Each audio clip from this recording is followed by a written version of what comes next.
Now, Alexandria then is a great Greek city with a large Jewish population. And the Jews of Alexandria, by the year 250 BC, had already acculturated to a large extent.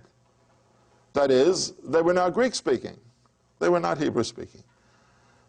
And that's why they needed a translation of the Bible. And so the Bible was translated into Greek. The first time the Bible was translated into a language other than Hebrew. The Septuagint translation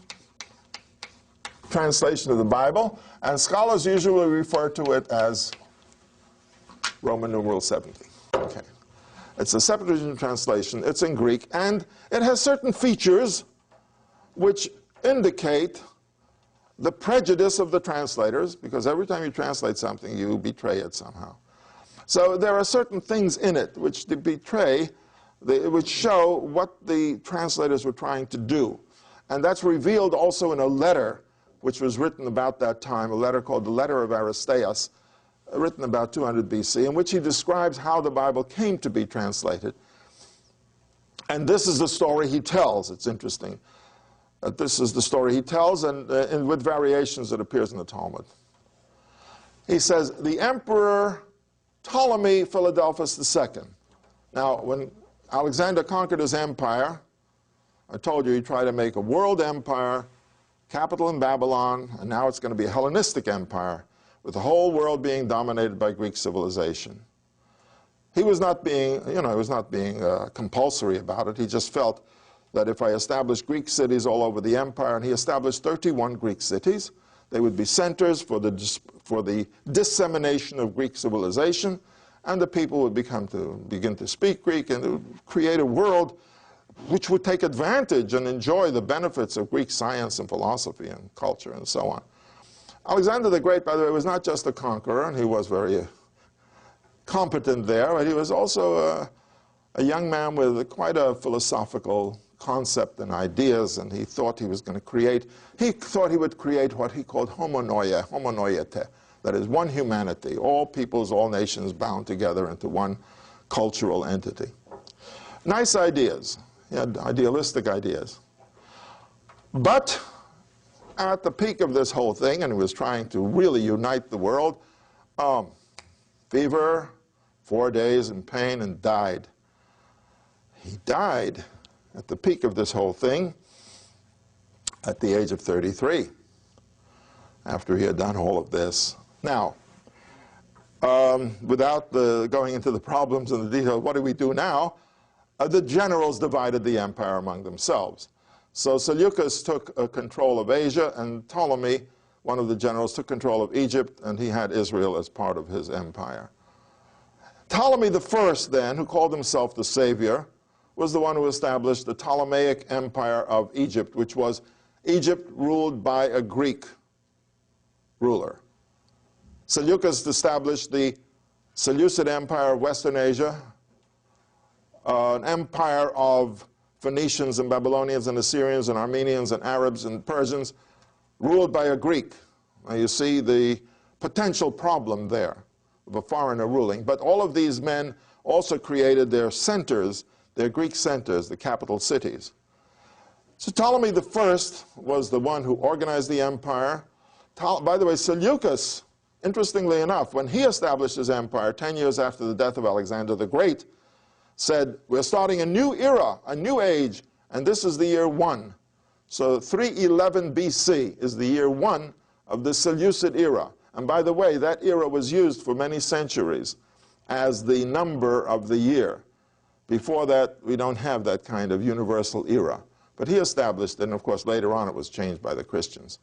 Now, Ptolemy II, who called himself Philadelphus, Ptolemy II, Philadelphus, man of brotherly love, was emperor of a very wealthy empire, because the growth of these cities was an economic boom.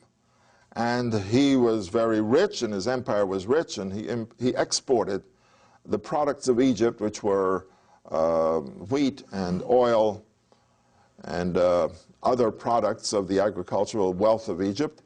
And there was trade between Greece and Egypt and Syria. The Eastern Mediterranean was just crisscrossed with merchant vessels, and both of the empires became rich. But Ptolemy had an ambition. Ptolemy II had an ambition. His ambition was to create in Alexandria the greatest Greek city in the world. And he did it by supplying what is essential. He actually sent letters. Any Greek artist, philosopher, sculptor, painter, musician, come to Alexandria and everything will be given that you need. And what did he do? He gave money. Gave money. And give money, they come. And they did come in large numbers.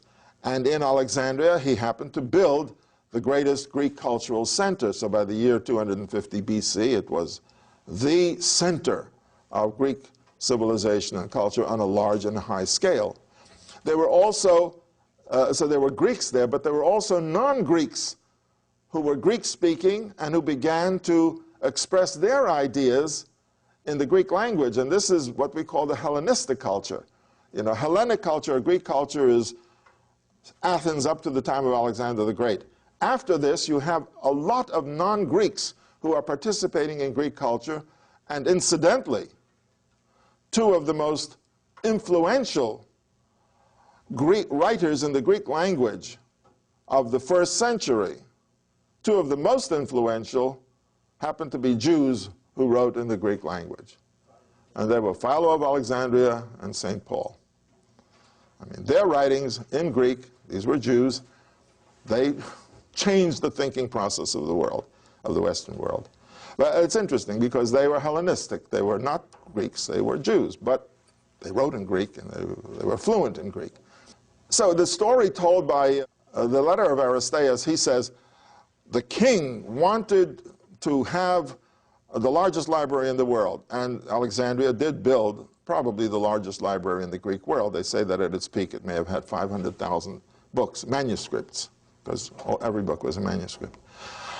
And he says, and in the library he had a section of laws, and he decided he wants the laws of all the nations in the library. So he asked the Jews for a copy of their laws. So they said the laws are in the Torah is in Hebrew, but we'll ask the high priest of Jerusalem to authorize a translation. And so the Bible was translated by these 70 scholars, and I suppose the Jews gave him a very fancy copy bound in leather and gold and all that, and the king accepted it and put it in his library. That's the story told by Aristeas.